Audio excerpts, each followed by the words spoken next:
Okay, good afternoon, class. Good afternoon, teacher. So before we start with our class discussion, so let us put ourselves to the presence of God. Okay, please sit. Please lead a prayer.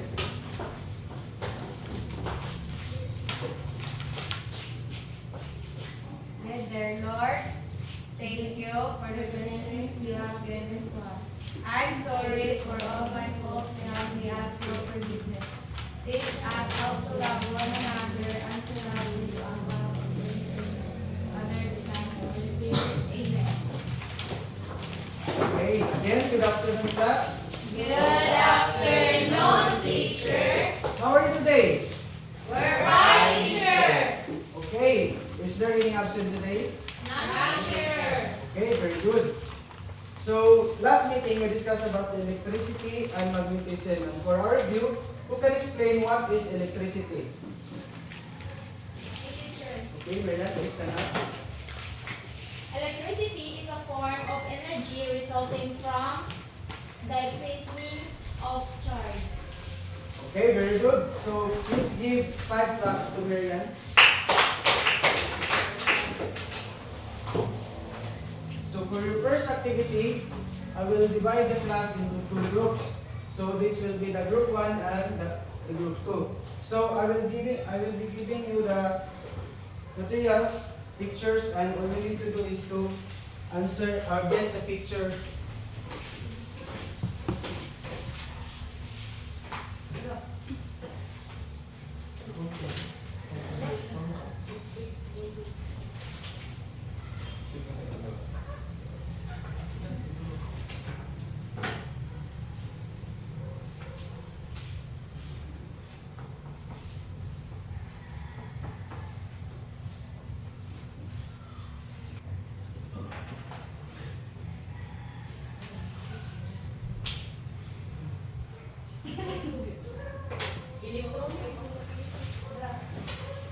N-I-C-E.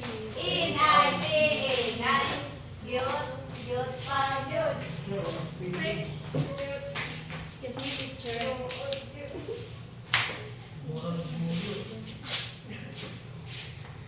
Okay, let us check your work. So for the group 1, so all groups got the correct answer. So please give barangay clap to everybody.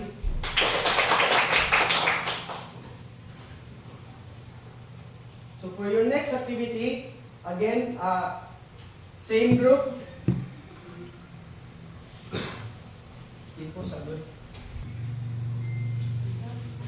Okay, for your next activity, I will be giving you an experiment which is called magnetic fields. So I will be giving you materials, and what you need to do is to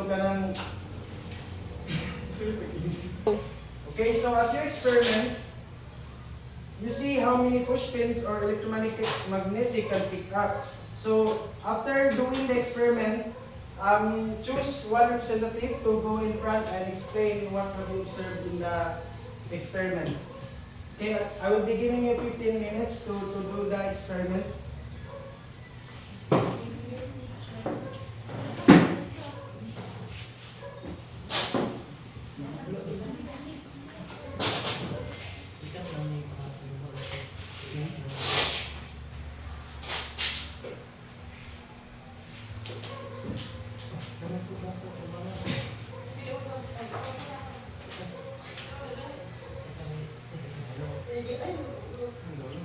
Okay, are you done, class? Yes, teacher. So, who will be the representative for the group 1? Okay, Marian. So, based on the activity, what have you observed? So, na-observe na mo from the activity using magnets, we noticed that magnets have a unique property. And then the second question is, why do you think the push pin goes up? The reason why the push pin goes up is because when the near magnets is due to the phenomenon of the magnetism. And the last question is, what is the relation of the object to the magnet? the object and the magnet have the magnetic condition because they can influence each other due to other magnetic properties. Okay, very good. So, give barangay class for Marian. Okay, who is the representative for the gusto? Out this time. Based on the activity, what have you observed? Based on the activity using magnets, we observed that magnets have the ability to attract certain types of metals. When we brought a magnet close to object like push pins, they were drawn towards the magnet. Number two, our answer for number two, we believe that push pins go up when near magnets because of the magnetic force. For number three, the object and the magnet have magnetic relationship because they interact through magnetic fields. Okay, very good. So, please give barangay clap again.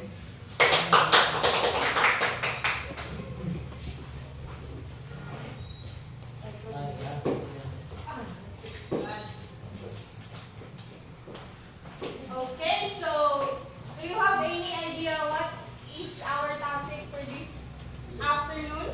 Yes, teacher. Okay. Our topic is all about, please read. Electromagnets. Magnets. Yes. But before we discuss our main topic, I have here a learning objectives that we need to attain at the end of the lesson. Please read, everyone. Describe and cite an example of electromagnetics.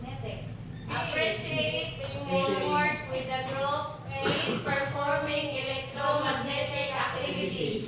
Manipulate the design and activity of electromagnetic. Okay, so I hope we can attain that at the end of the lesson.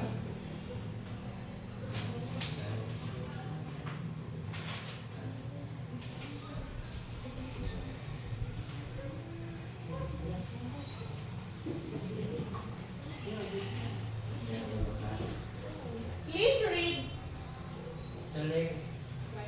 Electromagnetic waves are formed when an electric field comes in contact with a magnetic field.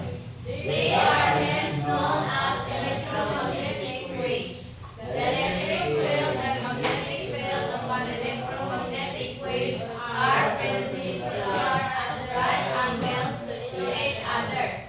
They are also perpendicular to the direction of the EM wave. Okay, so Clyde, please explain.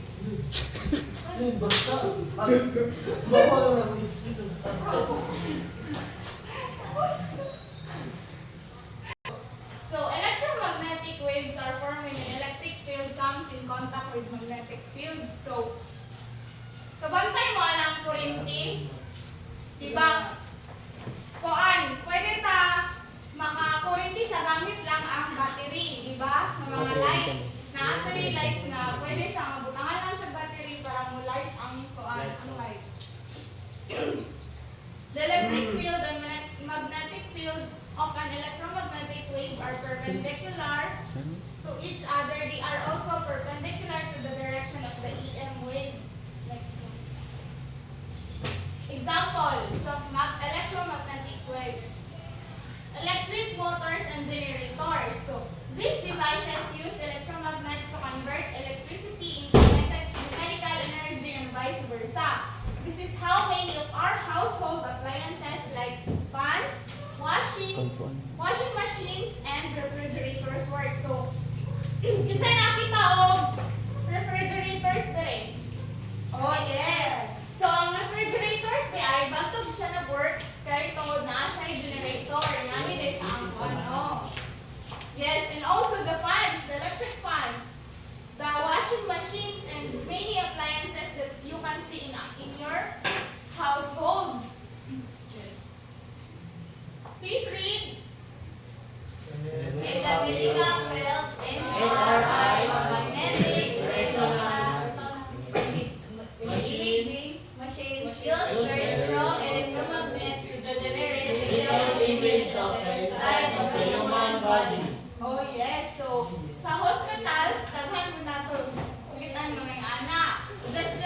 pictures. Kabantay mo sa movie na Avatar? Oh yes. Oh yes. Oh, yes. More siya, di ba? Kung ano, kung isulod siya kay yes. Tagal og mga experiment. Please read Cricks.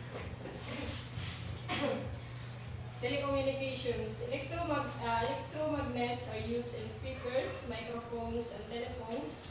They convert electrical energy into sound and vice versa. Okay, so please explain what have you understand about. Okay, so electromagnets are used in speakers, microphones, and telephones. They convert electrical energy into sound and vice versa. So electromagnets are used in speakers like this, microphones, and telephones. Mga mobile phones na itong gigamit is na siya electromagnets. Electromagnets are used to read and write data on the hard drive's disk. So, kabantay mo sa DVD, naana siya electromagnets like this. Kung kabantay mo, inogkuha na to sa disk is mutuyok siya. Oo. Diba, kung usahay kay magkarat-karat, ito lang siyang iwash lang ang katong disk. Karoon itoan, pili na siyang maglaglag. So, what is this? Who can tell me what? Bell. Yes, it is bell. Used to? So lang siya. So we use bell. Emergency. For emergency or for flag racings and flag lowerings. Alarms. Mga hazards. Bitaw mga abot is na makabantay ta, makalit siyang bell, kusog kayo. Signal. Doon pa siya o bungkod nga layo. It is used to signal. These devices use electromagnets to create a mechanical motion. It produces sound. So, it produces sound. Kabantay mo, bisag na mo bukid. If mag-alarm siya, mag-uod yapon. Right? Am I right? Yes! Yes. Oh, yes. Oh, yes.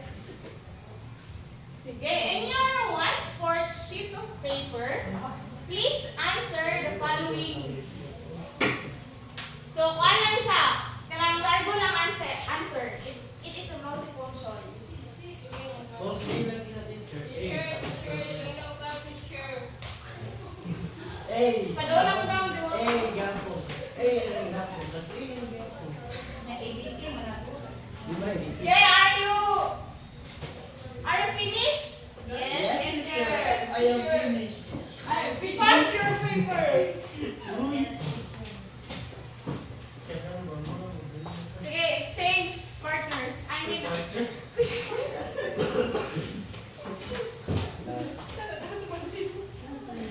sige, mag-check na. Please read the first question. What is an electromagnet? A. Permanent magnet. A, a magnet made of iron. C, a magnet created by electric current. D, a magnet that attracts only non-magnet material. So, what is the correct answer? I don't know, A. teacher. Letter A. Letter A. A. No. Teacher. C, a magnet created by electric current. Okay, number 2. Please read Clyde and answer.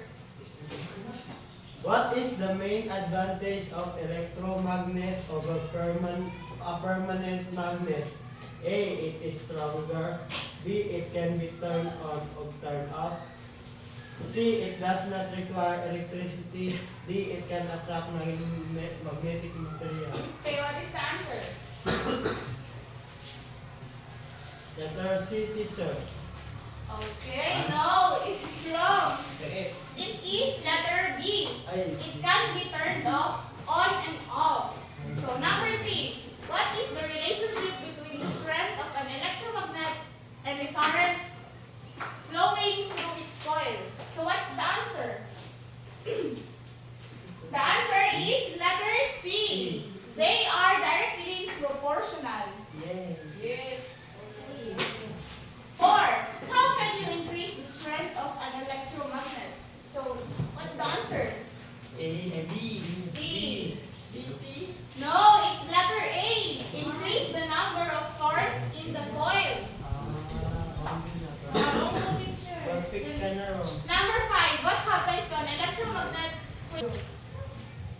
Sige, sa inyong balay, please answer the following. What is being asked in the PowerPoint?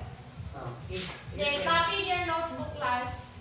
Goodbye and thank you, class. Goodbye and thank you, teacher.